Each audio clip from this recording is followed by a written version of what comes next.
She walked into that courtroom with nothing but a manila folder and a calm she had no business feeling. And by the time she walked out, her husband had lost everything he thought he'd stolen. The morning smelled like floor wax and burnt coffee. Courtroom 7 of the Whitmore County Family Court was the kind of room that had absorbed too many lies over the years. Its pale green walls had heard confessions, denials, crocodile tears, and the occasional truth. The fluorescent lights buzzed faintly overhead, casting a sallow glow across the wood-paneled gallery. Every chair squeaked. The American flag in the corner listed slightly to the right, as if exhausted by the effort of standing straight in a room where so few people managed it. It was 8:47 in the morning, and Elena Vasquez had not slept. She sat at the respondent's table in a charcoal blazer she'd owned for 11 years, and a pair of flats that had seen better days. Her dark hair was pulled back neatly at the nape of her neck. Her hands were folded on the table in front of her, one layered over the other, perfectly still. She looked. Her attorney Marcus Webb had told her privately just that morning in the corridor outside, like a woman who had already accepted a verdict. He had not meant it as a compliment. Marcus was 52, silver-haired, with deep-set eyes that had spent 3 decades cataloging the body language of people in crisis. He knew what resignation looked like: the sloped shoulders, the downcast gaze, the hands that couldn't quite stay still. Elena's stillness bothered him more than any of those things would have. It was the stillness of someone who had been told she didn't matter so many times she had started to believe it. Or, so he thought. He was wrong, but he didn't know that yet. Elena had arrived 40 minutes early. She had sat in her car in the parking structure for 20 of those minutes with the engine off, listening to the tick of cooling metal and the distant muffled percussion of the city going about its morning. She had not rehearsed what she was going to say, because she had said very little in the preceding 4 months of proceedings. She had listened. She had signed documents. She had answered questions in monosyllables when possible, and let the machinery of her husband's legal strategy grind forward without interference, watching it build its case against her, brick by patient brick, and she had said nothing to stop it. Not yet. She was a person who understood timing in the way that only people who have spent a long time being underestimated learn to understand it. As a resource, as a strategy, as something you do not spend until the moment is exactly right. She had known, sitting in that car, that today would be the last day she was required to be patient. 12 years of patience. 12 years of Tuesday mornings and quiet discipline, and a plan so carefully maintained that not a single person in her life, not her sister, not her closest friend, not the attorney she had hired 6 months before Richard filed, had known the full shape of it. That was the other thing about being underestimated. It was, if you were paying attention, a gift. Nobody watches the woman they've already dismissed. The manila folder sat on the passenger seat beside her. She picked it up when she finally got out of the car, tucked it under her arm, and walked into the building as if she had somewhere to be, which, for the first time in a long time, she did. Richard Vasquez arrived at 8:52 with his attorney, a woman named Diane Holt, who wore $700 shoes and carried her briefcase like a weapon. Richard himself was tall, broad-shouldered, with the kind of year-round tan that came from weekend golf and quarterly trips to the Caribbean. He was wearing a navy suit that probably cost more than Elena's car, the one she currently drove anyway, the one she'd been driving since he'd put her original car in his mother's name 3 years ago for what he described, pleasantly, as insurance purposes. He glanced at Elena when he entered the room. Then he glanced away. Not with hatred, with something almost worse, with indifference, with the mild, dismissive flicker a person gives a potted plant that is slightly in their way. He did not nod. He did not acknowledge her. He simply located her in the room, confirmed she was where she was expected to be, and moved on. He had spent 18 years looking at her exactly like that, and he had never once noticed that she was paying attention. Beside him, nearly attached to his elbow, was his mother, Gloria Vasquez. Gloria had not been summoned. Gloria was simply there, in a silk blouse the color of old money and a single strand of pearls she had owned since before Richard was born, because Gloria was always simply there whenever Richard needed an audience for his victories. She had dark, watchful eyes and a mouth that seemed perpetually arranged for disappointment. She had never entirely approved of Elena. Not when Richard first brought her home at 26, not at the wedding, not during the 18 years that followed. Elena had always sensed this the way one senses a draft from a window that is never quite closed. She had learned eventually to dress for the cold.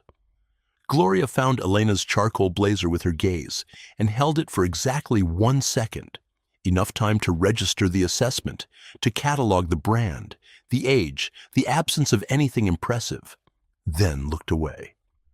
Richard had filed for divorce 4 months ago. His petition cited irreconcilable differences. The real reason, the reason everyone in their social circle already knew, because Richard had not been especially discreet, was Camille Laurent, 31 years old, a marketing consultant who worked with Richard's firm and wore the kind of dresses that suggested she had never once worried about the electric bill. Richard wanted out. He wanted the house. The 4-bedroom colonial in Westfield Heights that Elena had spent 3 years renovating, choosing every fixture and tile herself while Richard was elsewhere being important. He wanted the investment accounts, the business equity, and to pay Elena as little as possible for the 18 years she had spent building a life around his ambitions. He had been dismissing her for 18 years. In the early days, she had mistaken it for distraction. He was busy. He was building something. His mind was always elsewhere. It had taken her 3 years to understand that it was not distraction at all. It was a settled conviction, arrived at early and never revisited, that Elena was a supporting character in a story that was primarily about him. Once she understood that, everything else became very clear. His attorney, Diane Holt, had built the entire case on a single premise, that Elena Vasquez was, and had always been, just a housewife. No independent income, no assets of her own, a dependent, a liability dressed up as a spouse. It was a clean argument, well documented, and it had the great advantage of being exactly what everyone in that room was prepared to believe. What Diane Holt did not know, what Richard did not know, was that this premise was a lie, and Elena had the receipts. The hearing opened with Diane Holt performing what Marcus Webb later described with grudging admiration as a masterclass in condescension. She presented Richard's financials in careful, methodical sequence. His salary as CEO of Vasquez Kramer Property Group, the company he had founded, with Elena's family money, though that detail was notably absent from the presentation. Its current valuation, the real estate portfolio, the brokerage accounts, everything documented, everything annotated, everything framed to illustrate that Richard Vasquez was a self-made success story, and Elena was simply someone who had lived inside that success story without contributing to it. The narrative was airtight. The figures were real. The framing was a fiction.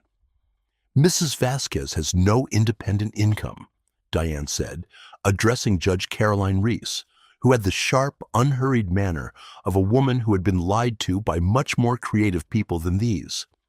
She has not held employment outside the home at any point during the marriage. Her contributions to the marital estate, while acknowledged in the traditional domestic sense, do not rise to the level of financial partnership.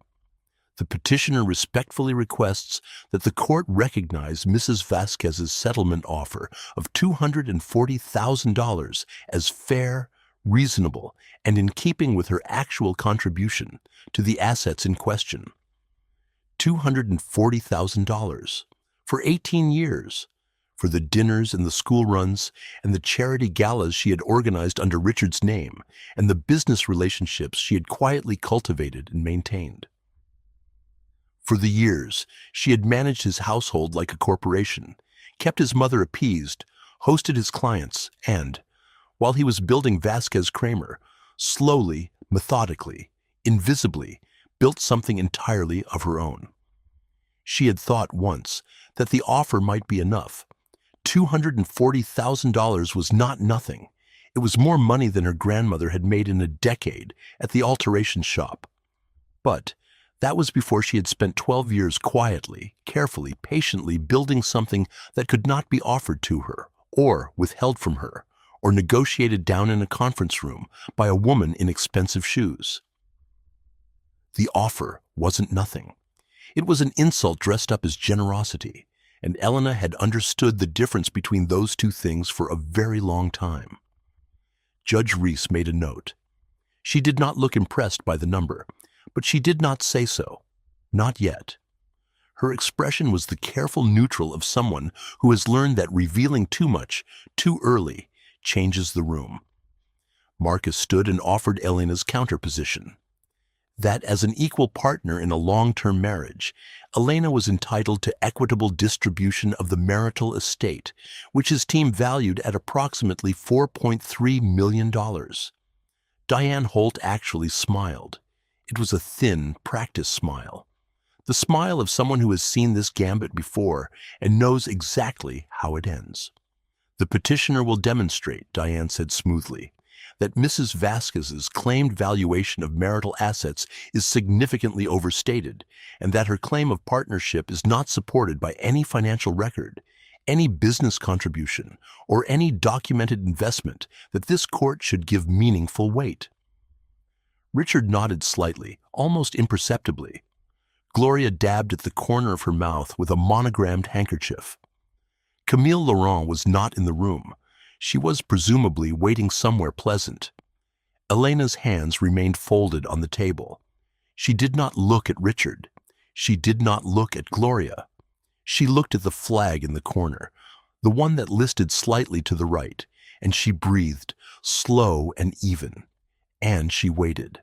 3 weeks before the hearing, in a conference room on the 14th floor of Webb Family Law Associates, Marcus had spread the documents across the long mahogany table and gone very quiet.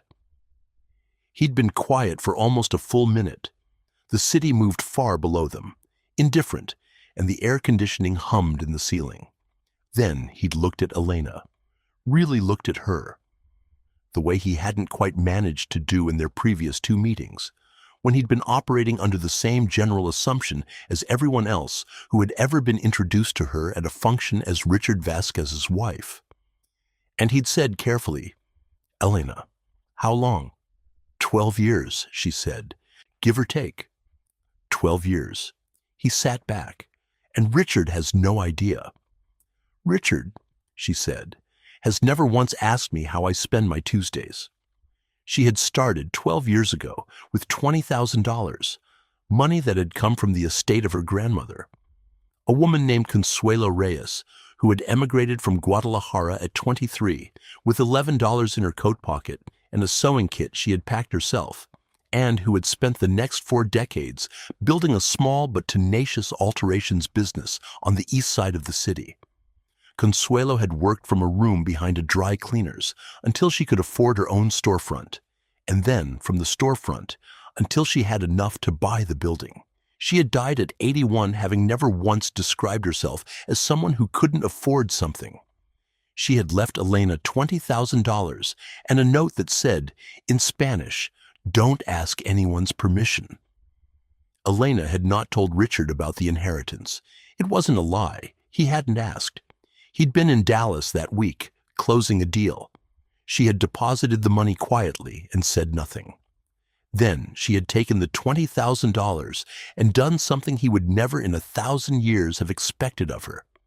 She had invested it, not on a whim. She had spent 4 months before that studying, reading everything she could find about index funds, REITs, portfolio diversification, tax-advantaged accounts, sitting at the kitchen table on Tuesday mornings with a yellow legal pad and her grandmother's note folded inside the front cover of whatever book she was working through, not recklessly, carefully, methodically. Over the following 12 years, Elena Vasquez had built a private investment portfolio, held under a trust established in her maiden name, Vasquez Reyes, through a reputable financial firm in a city 2 hours away. That had grown, through reinvested dividends and patient compounding and two well-timed decisions she would later describe simply as paying attention, to slightly over $1.9 million.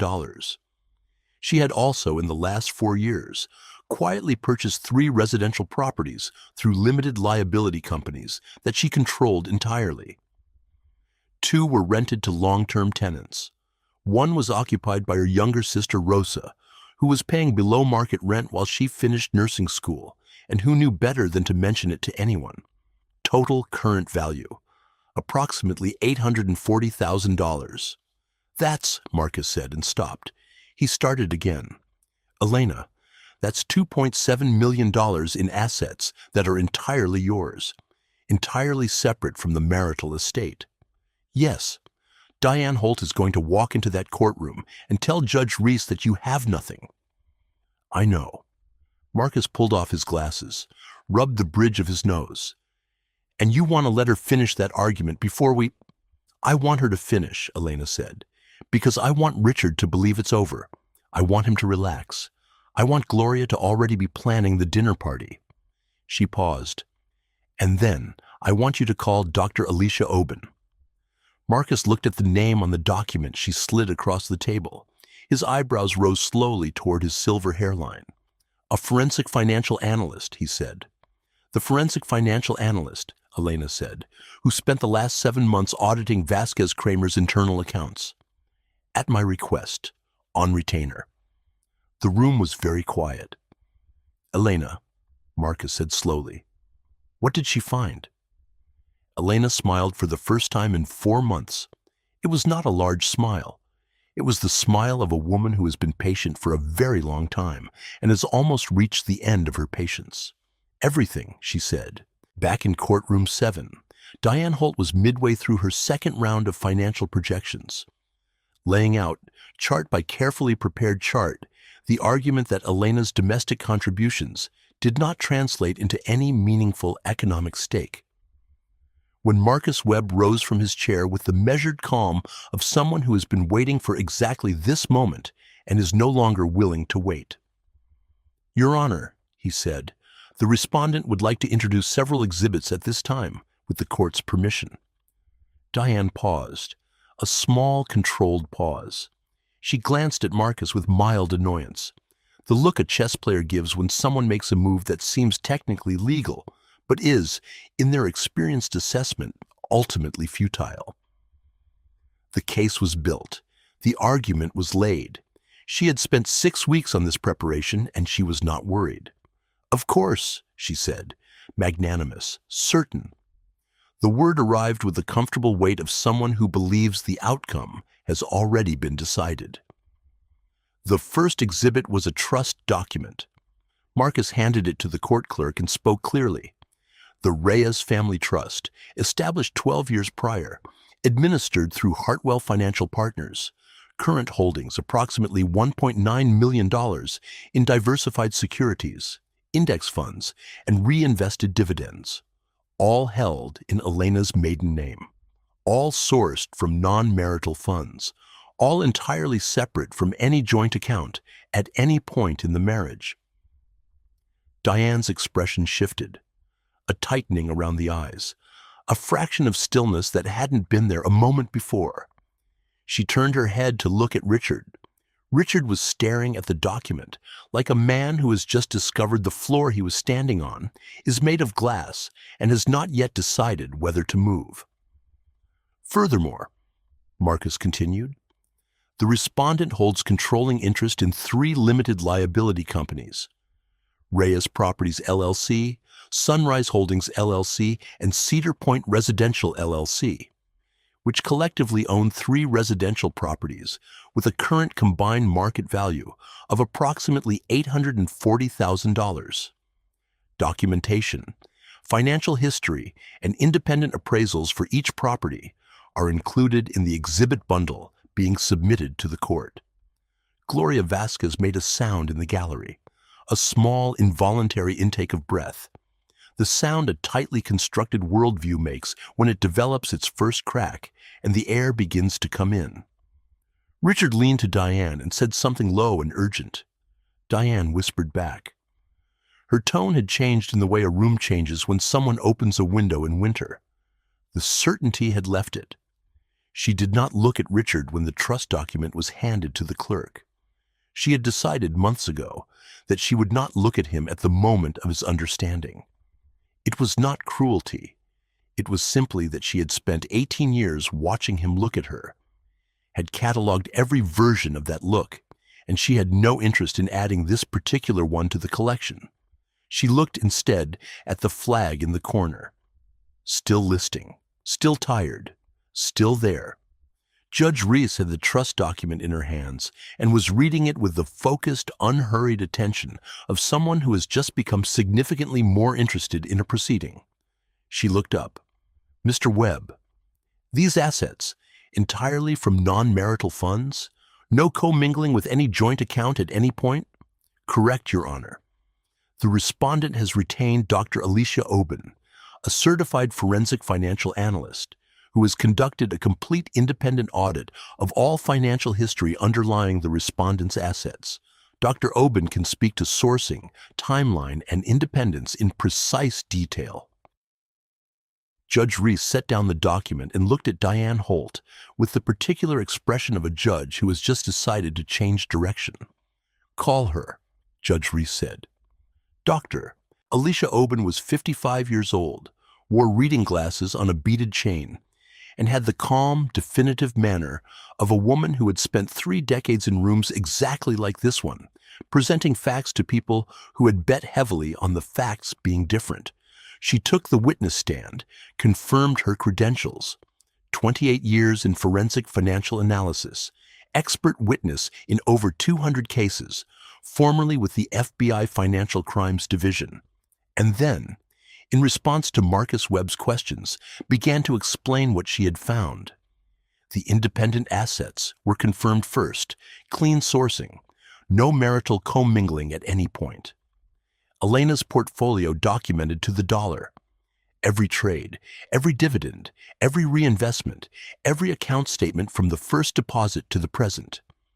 It was, Dr. Oben noted, an exceptionally well-maintained financial record, unusually disciplined for a self-directed individual investor.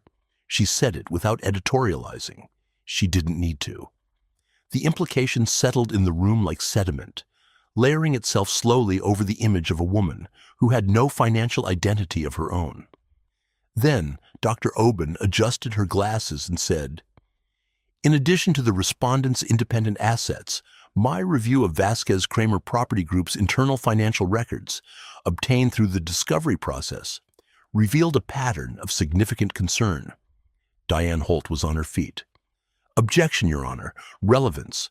The petitioner's business finances are not— They are, Judge Reese said, when they relate to the accurate valuation of the marital estate. Overruled. Continue, Dr. Oben. Dr. Oben continued. Over a period of approximately 6 years, she explained, Vasquez Kramer Property Group had been the vehicle for a series of financial transfers that appeared nowhere in any account or financial disclosure submitted to the respondent or to the court. Transfers to a shell company, no employees, no office, no documented business operations of any kind, registered in the name of one Camille Laurent.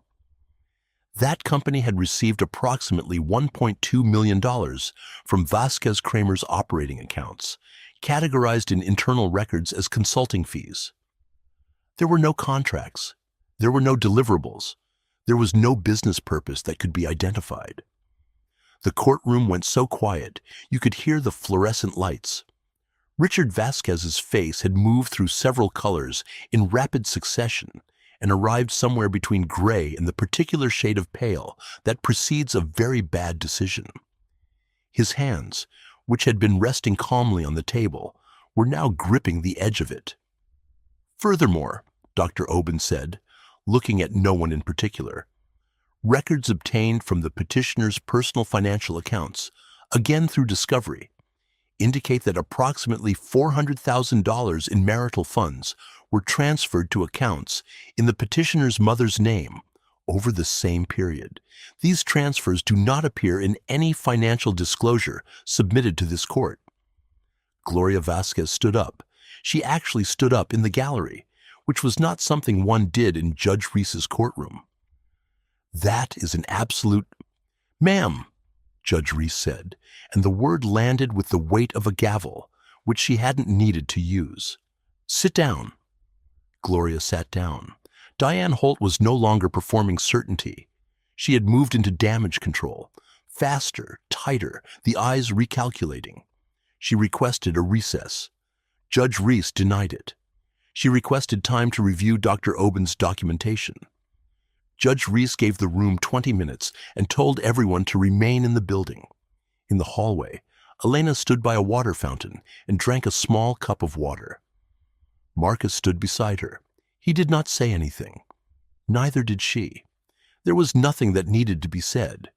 When court reconvened, Diane Holt had the look of a woman who had made several calls during the break and found none of them reassuring.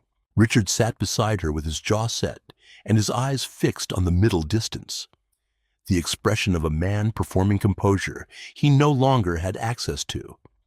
Judge Reese spoke for 11 minutes. Elena would not remember all of it. Later, she would recall it in pieces, like photographs from a fire, vivid, scattered, slightly damaged at the edges.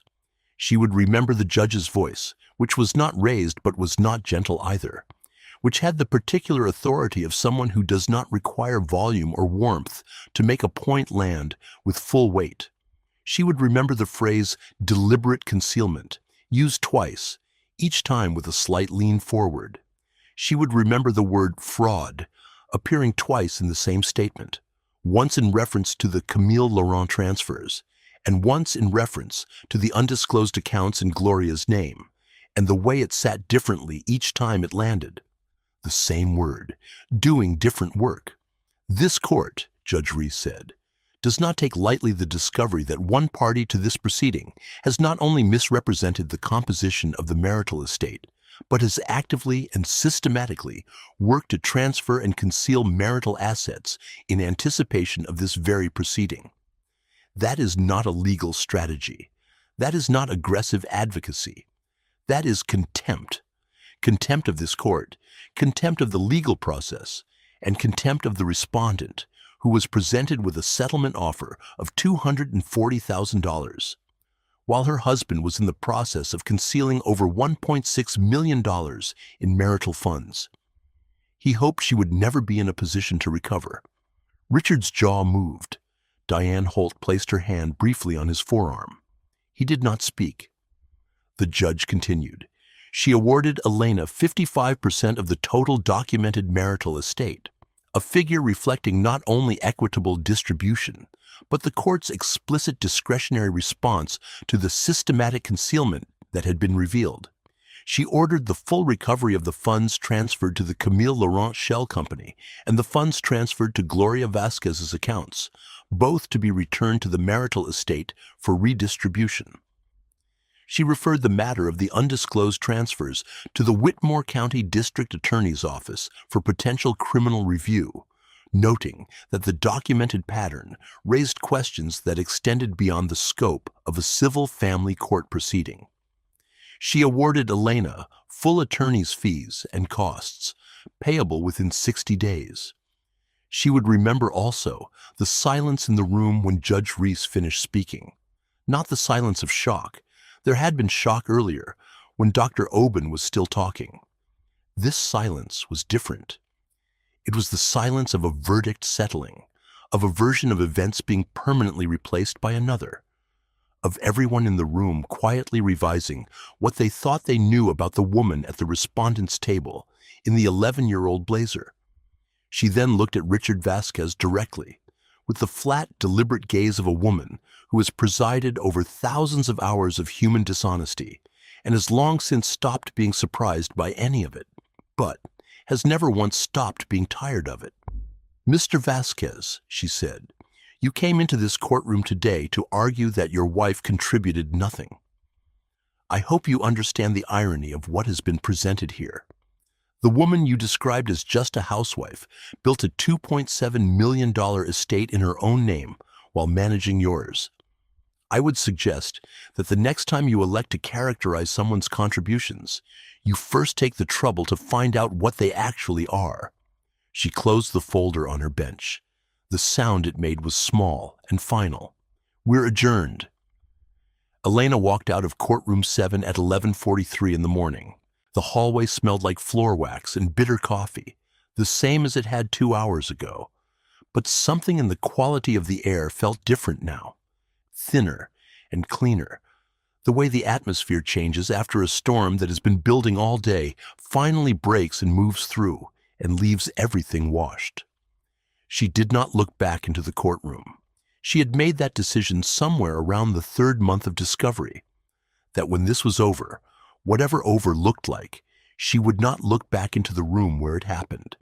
She had seen enough of that room. She pushed through the heavy door at the end of the corridor and stepped out into the October light, which was pale and cold and absolutely clean. The kind of light that does not flatter anything, but tells you the true shape of things. Marcus caught up with her on the front steps, slightly out of breath.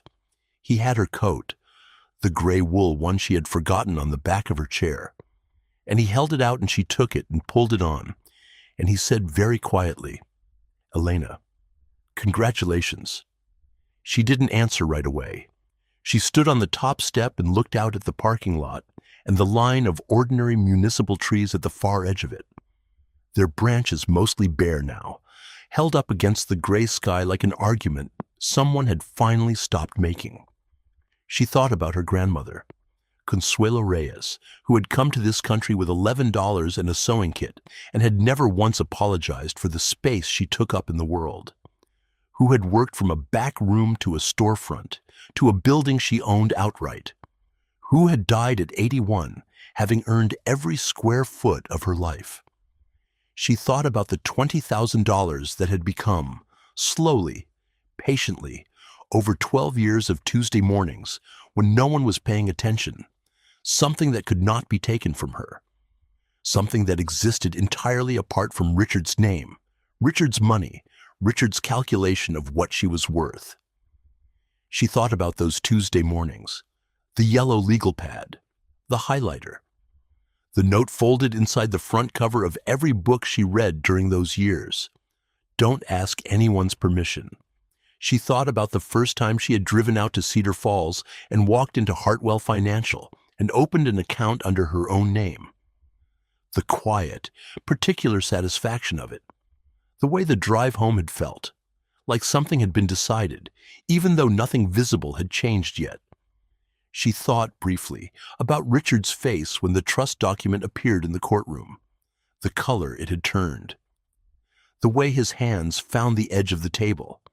She thought about Gloria standing up in the gallery and the single word from Judge Reese that ended it completely, and then she stopped thinking about Richard entirely. She was aware, with a mild and distant interest, that she had stopped. The way you become aware of a sound that has ceased after going on so long you had forgotten it was there. The absence of it was its own kind of quiet. "Thank you, Marcus," she said. She walked down the steps and across the parking lot to her car, the one she'd been driving since Richard put the first one in his mother's name. And she got in and set the manila folder on the passenger seat, where it had been that morning, and she drove away. She drove with the radio off for about 10 minutes. Then she turned it on, and a song came through the speakers that she hadn't heard in years. Something old, something in Spanish, the kind of melody that lives in a specific place in the past. Her grandmother had hummed it while she worked in the back of the shop. Elena could not have told you the name of it. She did not cry. She drove, and the song played, and the October light came through the windshield at a low angle and touched everything gold. You want to know the most dangerous thing in any room? It isn't the person making the most noise. It isn't the one with the most money or the best lawyer or the most confidence. The most dangerous person in any room is the one everyone decided didn't matter. The one who has been quietly building, quietly documenting, quietly waiting for exactly the right moment to show you everything you missed. Elena Vasquez was never just a housewife. She was the smartest person in that marriage, in that courtroom, and in that parking lot. Her husband just never thought to ask. If this story hit different, if you've ever been underestimated by someone who was about to find out why that was a mistake, share this with them. Drop a comment below, and if you're here for the kind of justice that actually shows up and delivers, subscribe, because we're just getting started.